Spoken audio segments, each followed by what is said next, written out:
¡Que viva Cristo Rey! ¡Que viva! ¡Que viva Cristo Rey! ¡Que viva! ¡Que viva Cristo Rey!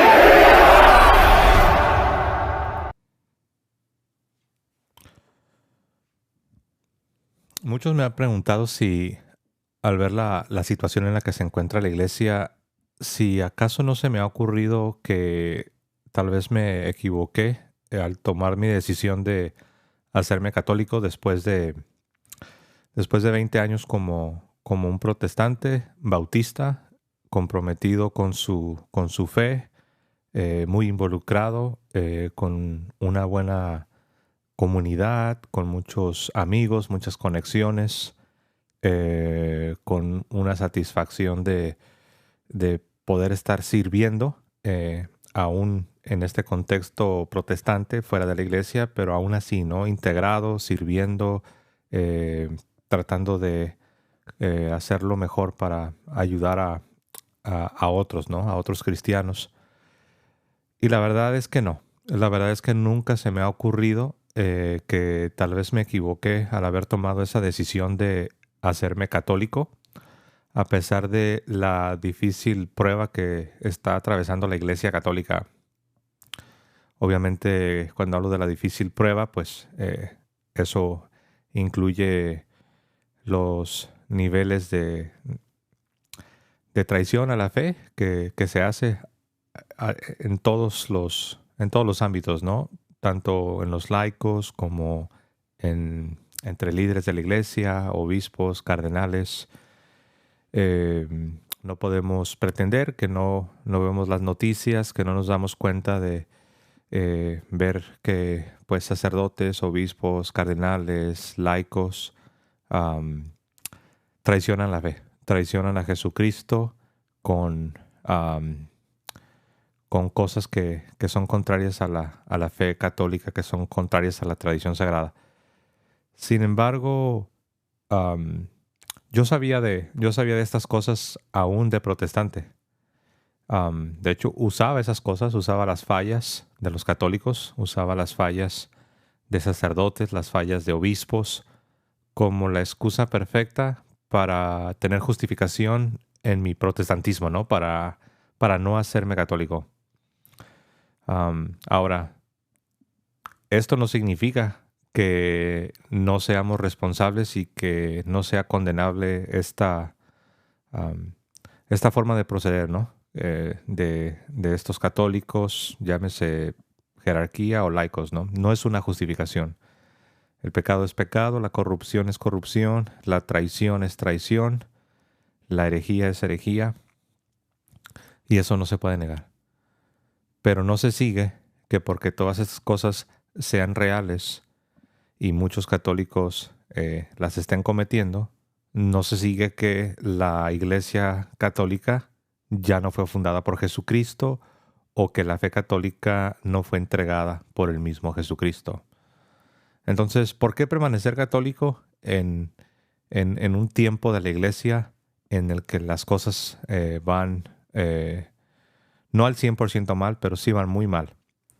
Yo creo que la respuesta sería muy semejante o la misma respuesta que darían los cristianos del tiempo de los arrianos, el tiempo de la apostasía de los arrianos. Para los que no saben, los arrianos se decían ser católicos, profesaban, según ellos, la fe católica y estaban dentro de los límites de las fronteras de la Iglesia Católica, con permisos, con toda la legalidad, ¿no? Si tú platicaras con un obispo o con un sacerdote arriano y tú le preguntases, ¿usted está en comunión con la iglesia? Él te va a decir, sí, estoy en comunión con la iglesia y te puedo mostrar este documento que dice que estoy en comunión, que tengo una misión. Soy un obispo con una misión, tengo todo en orden. Canónicamente todo está en orden. Sin embargo, obviamente, ¿no? 1700 años después sabemos que pues eran unos grandes herejes, eran unos grandes traidores, a pesar de que desde la formalidad, desde la legalidad, desde tener el permiso, tener esa misión, ¿no? Lo que se conoce como la misión canónica, pues aparentemente todo estaba en orden. Sin embargo, eran unos traidores, ¿no? Eran unos eran unos apóstatas. Y les decía que si tú me preguntases, ¿por qué, José? Si reconoces que hay muchas cosas que están muy mal, tanto en los laicos como muchos incluso en la jerarquía, ¿por qué entonces permanecer católico? Y por eso les decía que mi respuesta sería básicamente la misma respuesta que te daría un católico del tiempo de los arrianos. Porque el más famoso de todos los ejemplos es Atanasio de Alejandría. Él se rehusó a dejarse arrastrar por el tsunami que estaba por todas partes en la iglesia. Me refiero al tsunami de esta herejía, ¿no? La herejía arriana que decía que Jesús es divino, pero era inferior al Padre, no era de la misma naturaleza que el Padre.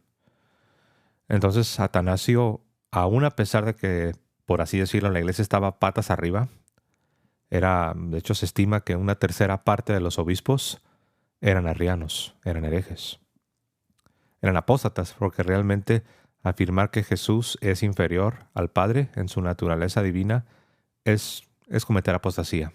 No es un error cualquiera. Sin embargo, Atanasio se mantuvo. Y no solamente se mantuvo siendo católico, no solamente se mantuvo como un hijo fiel de la Iglesia Católica, sino que también pagó las consecuencias. Entonces yo creo que volviendo a nuestro tiempo, nosotros debemos de imitar el ejemplo de Atanasio, pero hay que decirlo, también el ejemplo de otros que no son tan famosos y ni se diga, ¿no? Los miles de católicos que no sabemos sus nombres, pero que se mantuvieron firmes en la fe católica, a pesar de que la jerarquía estaba controlada por los arrianos, a pesar de que las cosas estaban muy mal.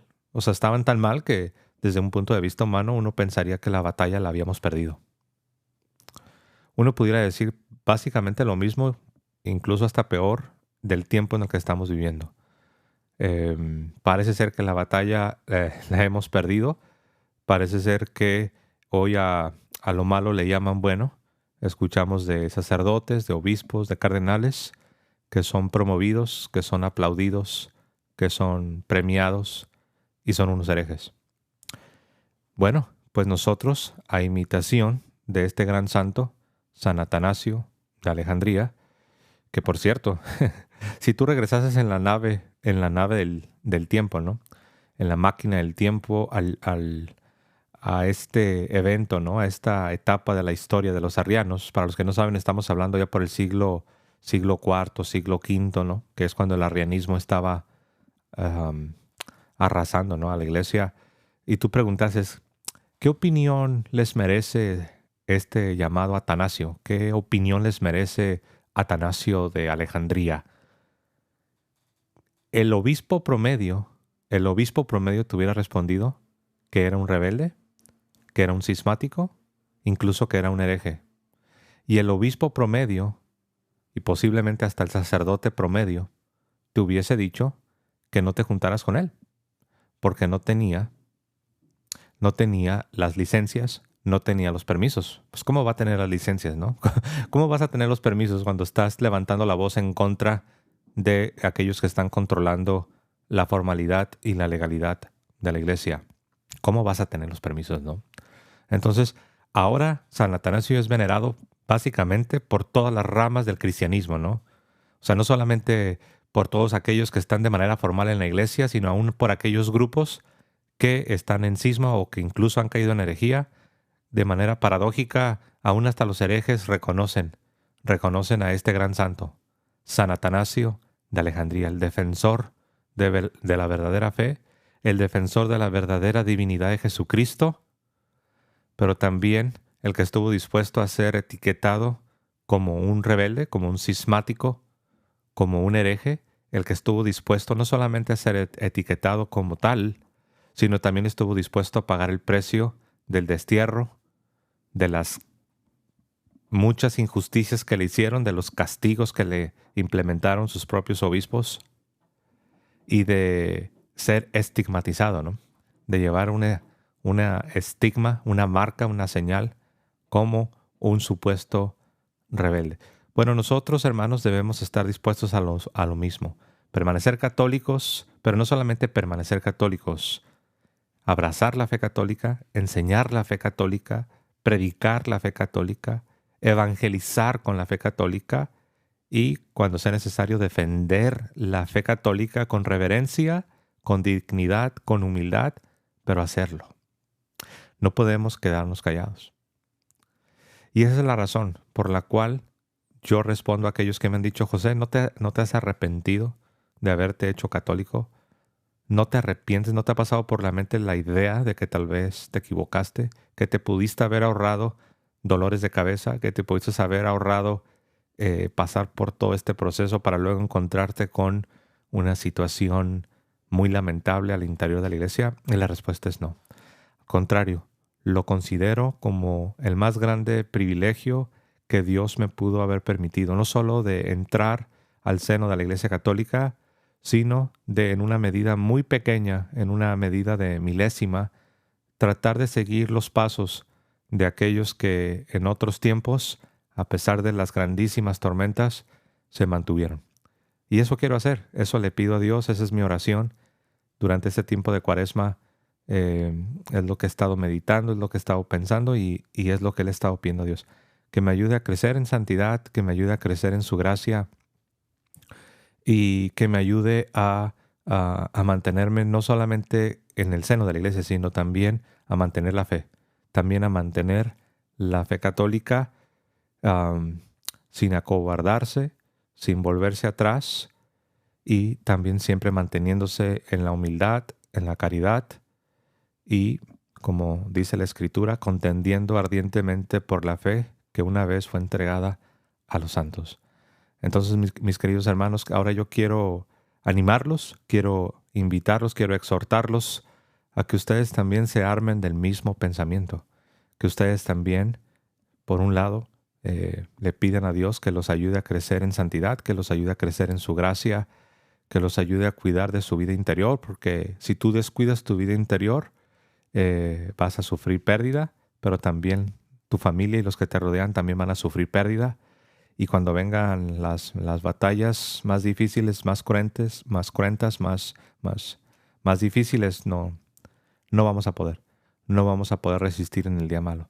Entonces, hermanos, mantengámonos firmes en nuestra iglesia, pero también mantengamos firmes la fe católica. No solamente no es suficiente estar en las fronteras visibles de la Iglesia Católica, también es necesario mantener la fe católica y no podemos negarlo. Las cosas están muy, pero muy mal. Más de lo que yo me he atrevido a decir en videos. No todo está perdido. No todos los obispos se han dejado arrastrar.